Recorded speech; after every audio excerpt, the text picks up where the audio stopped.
I wanted to answer this specifically because I get a lot of DMs, and then just in the comment section, there's a lot of people asking like, what did I do exactly?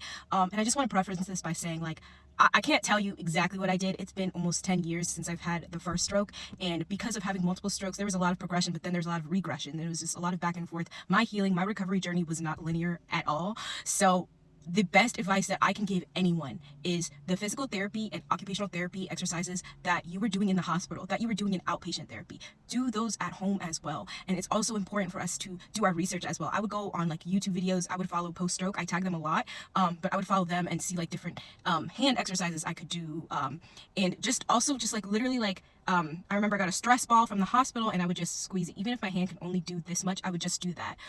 But all I can say is being consistent with my therapy exercises at home, like even like while watching TV, I would just like try to lift my foot a little like this at a time, right? So just being consistent with my therapy exercises at home, giving myself like grace, not working myself all the time, right? When I say being consistent, yeah, whether it's like 5 minutes or 10 minutes, 30 minutes a day, but you're breaking that into like 10 minutes in the morning, 10 minutes in the afternoon, 10 minutes in the evening. Like you want to be able to give yourself grace and rest, because rest is so important for the brain, but also you want to be doing your therapy exercises, because at least for me, I can say that what the doctors told me was that the movement was there. It's just the signal that was lost. So it's like my brain doesn't understand what it means to move your arm up and down. It doesn't understand like a lot of those things. So a lot of the things I would do is like I would have my left hand do a lot of stuff first. So for instance, if I was in the gym, right, and I'm only working with 2-pound weights or 3-pound weights, nothing heavy, right? But I would take the 2-pound weight and I would lift it first with my left hand, and then my right hand would then soon follow. Of course, it was not perfect in the beginning. I wasn't like,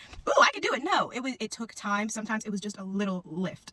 But it's just having your brain understand what's going on, or having your brain understand what you're trying to communicate with it. Also, I'm a person that talks with my hands. I'm like doing it now. But to be honest, I have to like intentionally tell my right hand, hey, talk with your hands right now. But if I'm not thinking, I'm just gonna be talking with my left hand and my right hand's not gonna do anything. But sometimes you have to like just think like, hey, I need to use my affected side. I need to use my affected side. And even if your affected side could just do like this or whatever, it's so important to just like little movement is better than no movement. You know what I mean? And that's the other thing, is just celebrating every little win, because the important thing too is having the right mindset. I remember in the hospital, one of my occupational therapists told me like, you have to have a good mindset. You have to believe that you can get better. And it all starts in the brain. And I was like, okay, whatever. But he was right. And I truly believe that I can improve. No, am I 100% back to normal? Of course not, but I don't know if that helped at all to anyone, but time, patience, grace for myself, and being consistent with therapy exercises, and of course asking Jesus to be with me in every step of the way.